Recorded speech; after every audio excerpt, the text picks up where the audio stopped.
Hi, it's Alexa here with KelownaNow, and I'm in studio here with Denise Young. Lots of you probably already know her in the community, but for anyone that doesn't know Denise, can you start by just telling a little bit about yourself? Yeah, thank you. So I moved here about 7 years ago, and so I'm almost a Kelownaite, Yeah, not quite. yeah, almost a local. Yeah, yeah. And but I came from a background of, I was in the corporate world a lot, and then I just decided I always loved Kelowna. I had a really good Hmm. friend here in West Kelowna, so I always came here and I said, I actually want to move here one day. Hmm. So I quit my job, bought a house here, and I started up my own business. So I have been doing, consulting around, strategic planning for businesses, Hmm. event planning, facilitation, as well as a keynote specifically around around communications as well as diversity and inclusion. And I love it here, and yeah, and I'm happy to be part of the community.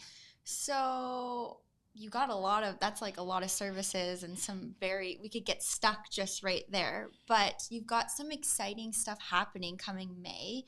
Um, I know that you're so passionate about. Can you talk about this conference that you're hosting and putting on, and we can kind of get into it about why you're so passionate about it? Yeah. What I find is, I would say about 4 years ago, I really got into work around diversity and Hmm. inclusion. And what I started doing, it wasn't more about external, it was really about knowing my own self and Mm. understanding. And I still remember being and doing one of these, I guess, culture assessment tests. And I was shocked at the biases I had, Oh. and they were Yeah. unconscious. And so, anyway, I started getting into this more training. And as I started delivering training, and I've put through probably about 2,000 people now through Wow. diversity and inclusion training.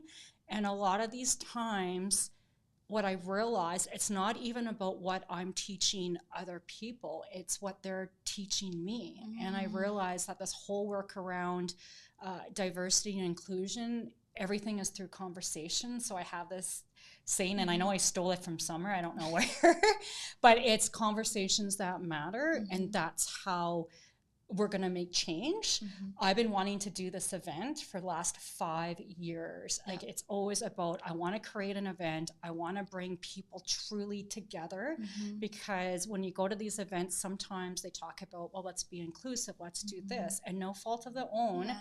when you go to these events, you don't see a lot of diversity. No. So with the Cultivating Authentic Hmm. Leadership, that's my passion and that's my why behind it, Yeah. is because I truly and strongly believe that change starts with self. Hmm. We're all leaders. And if we don't know ourselves and we don't know our biases or Hmm. unconscious biases or any of that stuff around that diversity and inclusion lens, Hmm. how are we going to move anything forward? Yeah, that's amazing.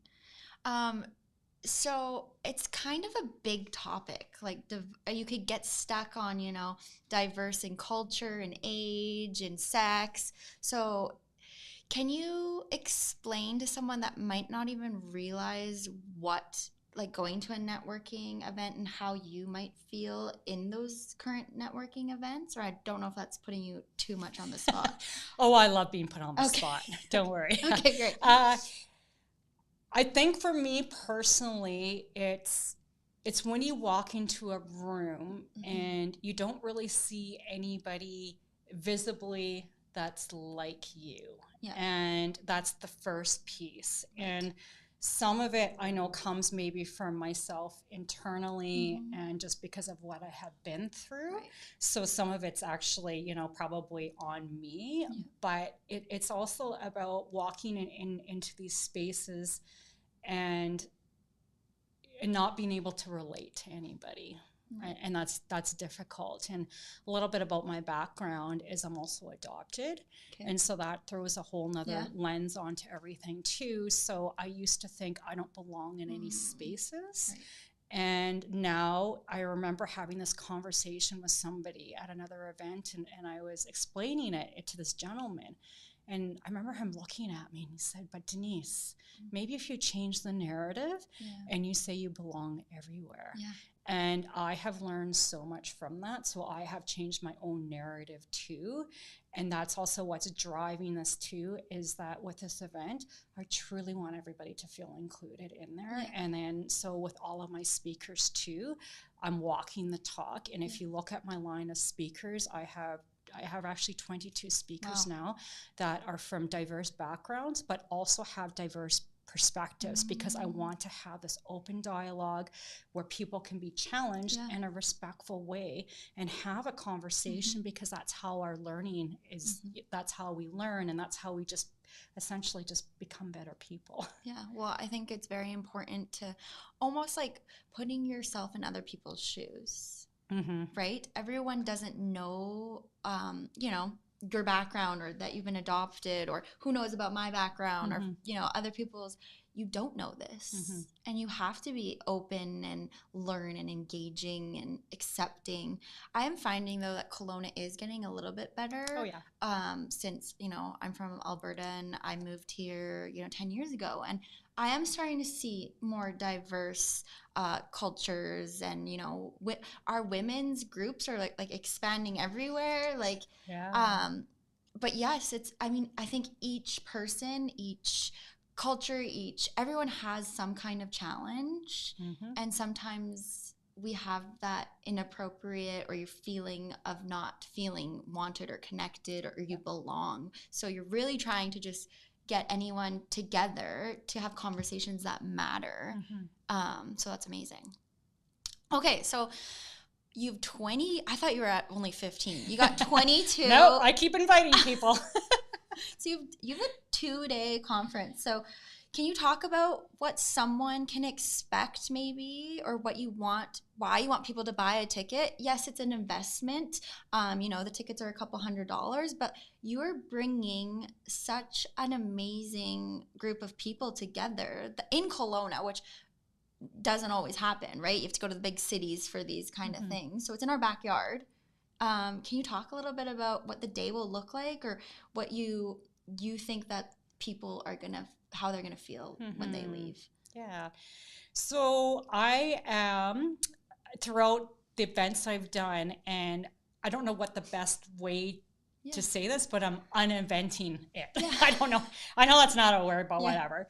But what I want is that when people walk in, even the space, I'm not going to give everything away because it's going to be a bunch of surprises. Okay, love that. And it's really around creating spaces where we can truly have a dialogue.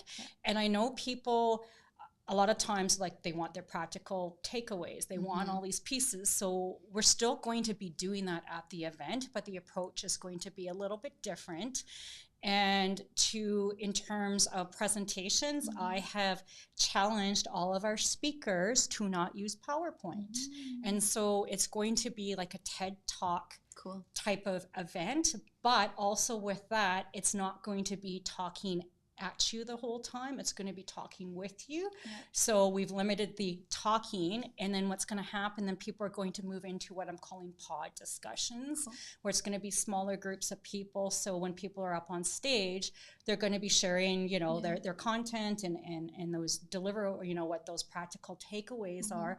And then we're going to move into more discussion where people can kind of have dialogue, because that's also where the learning comes in. And sometimes you have to have that two-way conversation, because a lot of times people think dialogue is me talking at you, but everything is subjective. It's how you perceive it. So if I don't allow you to ask me questions back, or challenge even me on my thoughts, that's not dialogue. So when I'm saying conversations that matter, we really want it to be inclusive.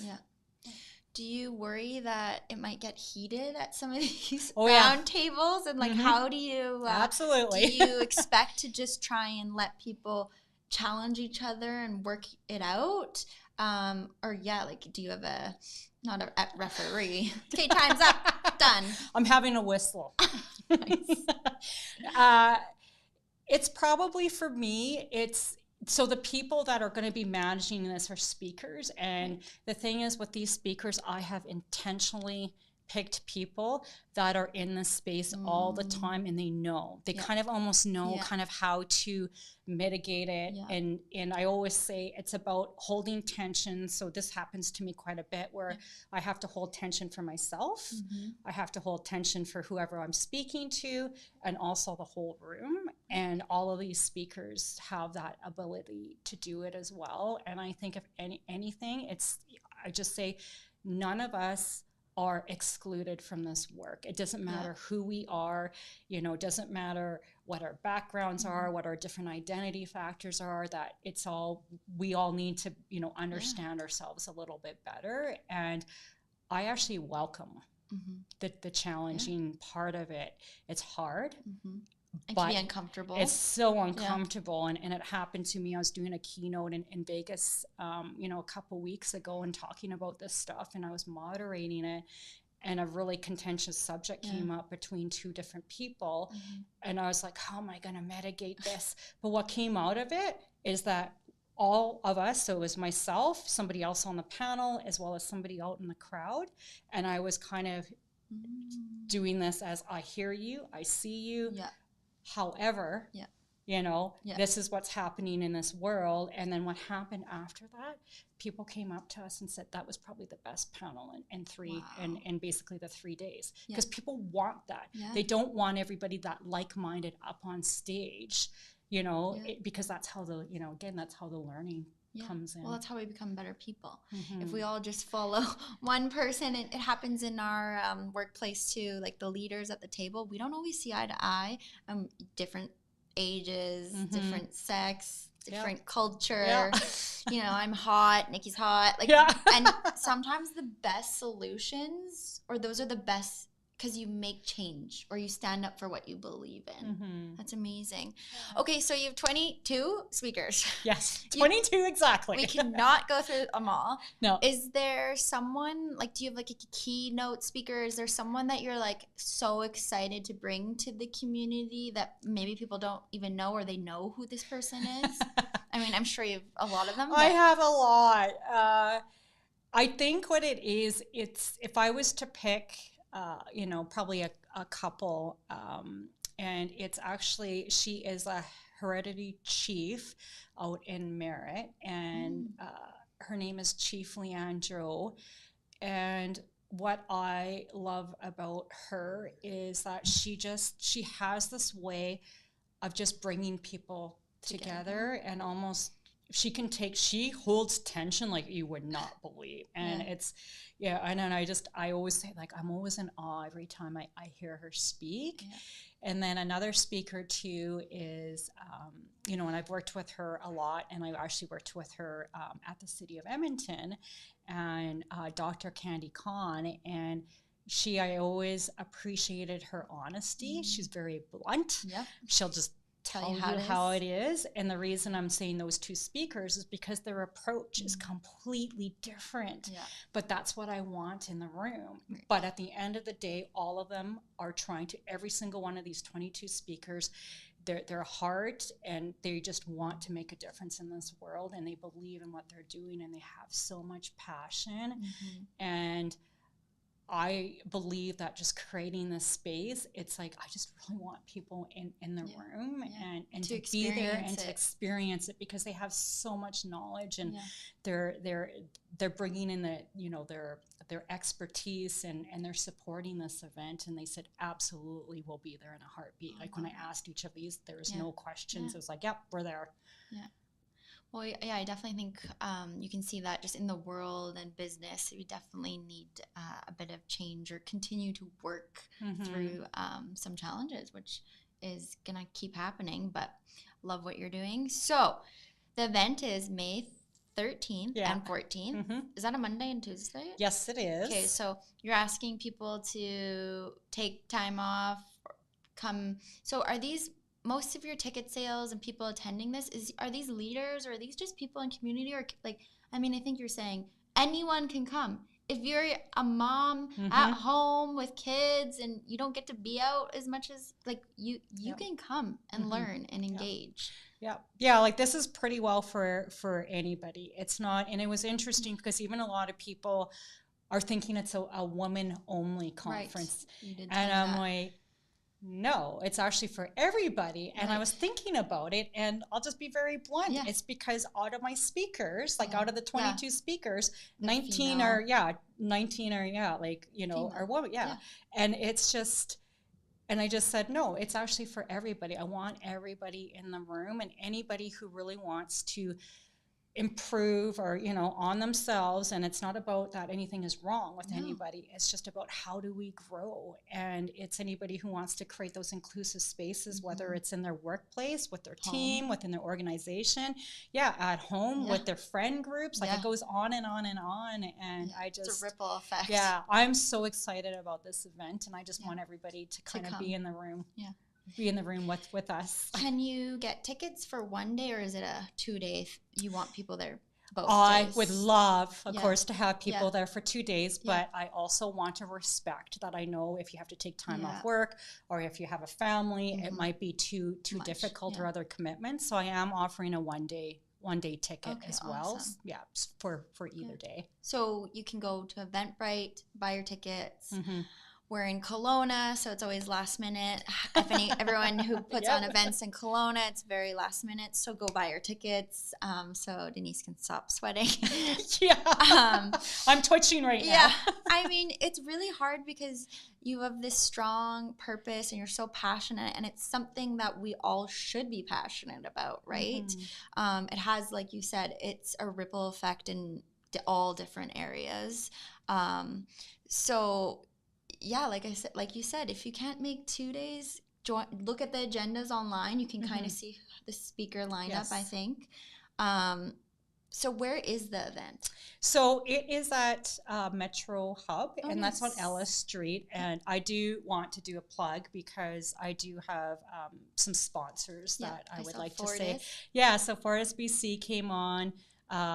I'm hoping I'm pronouncing this right. I'm sorry if I'm not, Juan, but it's Balente Media too as well. And then, I mean, and just really thank you to you as well, like KelownaNow, and, you know, to you specifically, like, for having me on here, because anything really helps, right? So gotta just get it out there and keep getting it out there.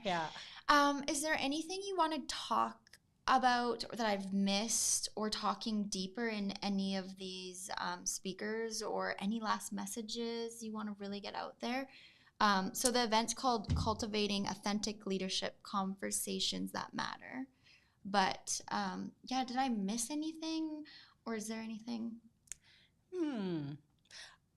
I think for me, it's, you know, you hit on all the important ones, and I think I just really want to reiterate that this event, I get it that in today's world there's so much divide among communities and things like that, but in order for us to truly make changes, we all need to be in the same room.